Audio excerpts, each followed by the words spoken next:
wasn't racial profiling whatsoever. I'm a woman. I'm Puerto Rican. I'm like a woman of color. I'm Italian, Greek, Puerto Rican. You keep saying you're Puerto Rican. Does that mean that you can't be racist because you're saying you're a woman of color? Is that what you mean?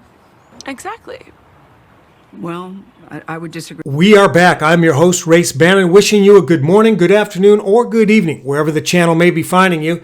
Remember to subscribe to the channel, knock that notification bell, leave your comment down below what you think of this entire ordeal, and let's get right into it. It wasn't racial profiling whatsoever. I'm Puerto Rican. I'm like a woman of color. I'm Italian, Greek, Puerto Rican. You keep saying you're Puerto Rican. Does that mean that you can't be racist because you're saying you're a woman of color? Is that what you mean? Exactly. Okay, what is with the daddy I would hat? Somebody explain this to me. A millennial out there. Is this woman broadcasting she has issues to have daddy on her hat? Or is this just a millennial thing? Also, look how stoic this attorney is. Look how stoic she is. She's got to be thinking this is not going to go well. It's not going to end well. What are we doing here? And here's my final point on this segment. Gayle King, who is black, is listening to a Puerto Rican, presuming brown person. Miya is telling her, Gayle, that black and brown people cannot be racist towards one another. And Gayle is saying, nah, not so much. Meaning black and brown people can be racist as well. Let's continue on. Basically, I'm a 22-year-old girl. Racism how is one girl accusing a guy about a phone? God, shut the front door. Zero accountability here. Backstroking like an Olympic swimmer, mumbling all over the place. Interesting too, she is portraying herself as a girl, some type of victim, when she knows she's an adult. And the boy she attacked, she is portraying him as a guy. God, shut the front door. Zero. This is what zero accountability looks like. She is charged with attempted robbery, attempted grand larceny, endangering the welfare of a child, and attempted assault.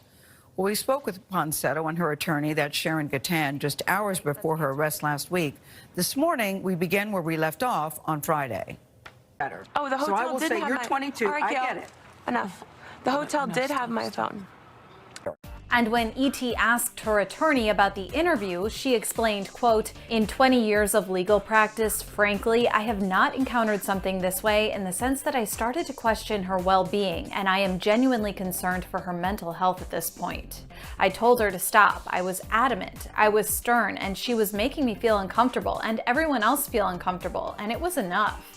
Her attorney revealed that she stormed out after the interview and has not been in contact with her since yesterday. Quote, "I have a client that is not adhering to the advice that I am giving them. It makes it difficult for me to move forward." It's been reported that your phone was returned to you by an Uber driver. Is that true? That is not true because I arrived at the hotel with my phone in my hand. Okay, who returned your phone to you?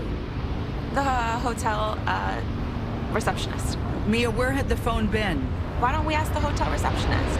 Miya, to be honest, I'm telling you, you seem to be not remorseful, to have no contrition, that you're almost a little flippant about this.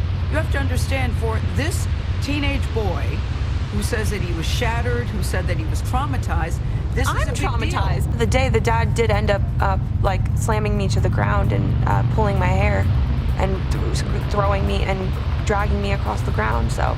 Wait a minute, you are the victim here, Miya?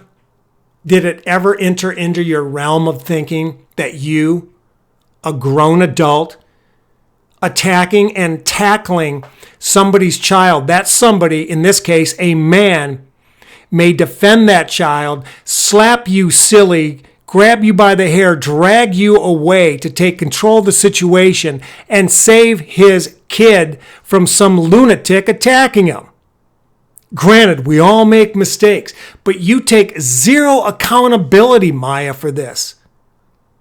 Zero. Zero self-reflection as well. All right, guys, I got to wrap it up and get back on the road. If you like the content, subscribe to the channel, knock that notification bell as well, and leave me some comments down below. Is this a perfect example of zero accountability, zero self-reflection? Until next time, I'm Rayce Bannon, and I'm out.